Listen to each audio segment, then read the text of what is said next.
ఎప్పుడు జరిగిన సంఘటనలు ఇవి? యేసు మరణించిన తర్వాత జరిగిన సంఘటనలు. హల్లెలూయా. యేసుక్రీస్తు చనిపోయిన తర్వాత ఏం జరిగిందో మనం కొద్దిగా ధ్యానం చేద్దాం. యేసు ప్రభు చనిపోయిన తర్వాత జరిగిన విషయాలని కొన్ని విషయాలు మనము తెలుసుకుంటూ వెళ్దాం. మత్తయి సువార్త 27వ అధ్యాయం 51వ వచనాన్ని ఎవరన్నా చదవాలి? 27:51 ఎవరు చదువుతున్నారు? మత్తయి సువార్త 27వ అధ్యాయం 51వ వచనం. అప్పుడు రెండుగా చినిగను. 26 నుంచి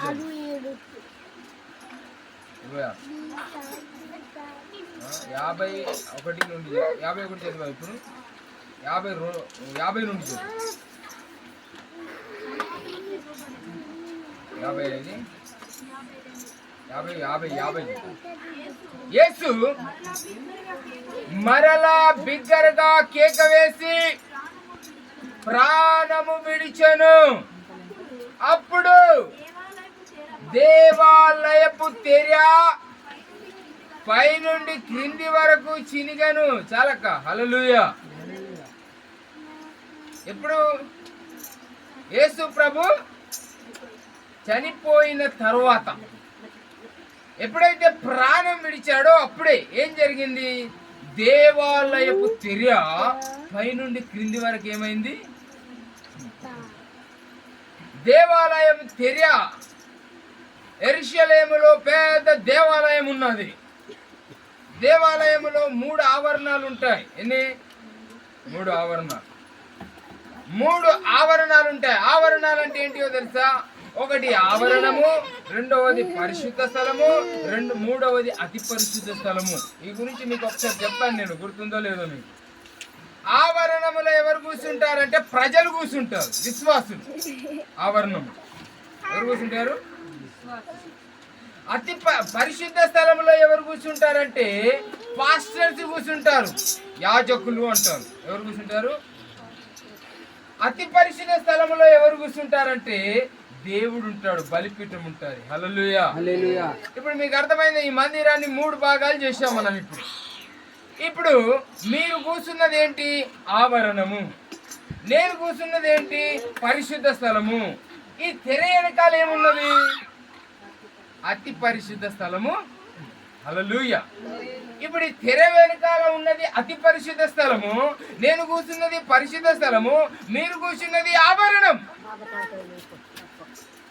ఎప్పుడైతే యేసు క్రీస్తు చనిపోయాడో, యేసు క్రీస్తు చనిపోయిన వెంటనే ఏమైంది?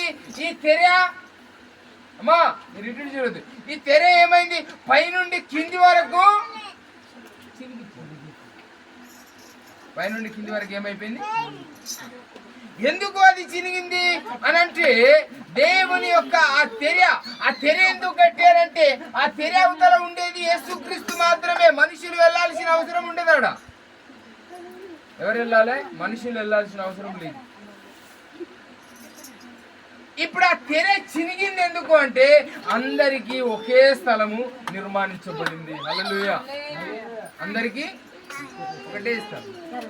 అప్పుడు వేరు వేరు స్థలాలు ఉన్నాయి, వేరు వేరు జాగాలు ఉన్నాయి, వేరు వేరు పద్ధతులు ఉన్నాయి. ఇప్పుడు లేదు. దేవుని బిడ్డ పాస్టర్ అయినా, బ్రదర్ అయినా, నువ్వైనా, నేనైనా, ఇప్పుడు ఈ తెర లేదు. తెర ఏమైపోయింది? హల్లెలూయా. తెర ఏమైపోయింది? చినిపోయింది. ఒక వాక్యాన్ని మనం ధ్యానం చేద్దాము. ఎబ్రీ పత్రిక 10వ అధ్యాయము 19వ వచనం చదువు. ఎబ్రీ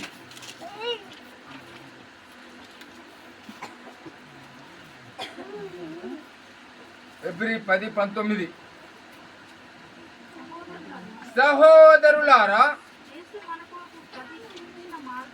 అగో యేసు మన కొరకు ప్రతిష్ఠించిన మార్గము అనగా నూతనమైన మార్గము. హల్లెలూయా. ఇప్పుడు చూడండి అమ్మా, యేసు మన కొరకు ప్రతిష్ఠించిన మార్గం ఏం మార్గము?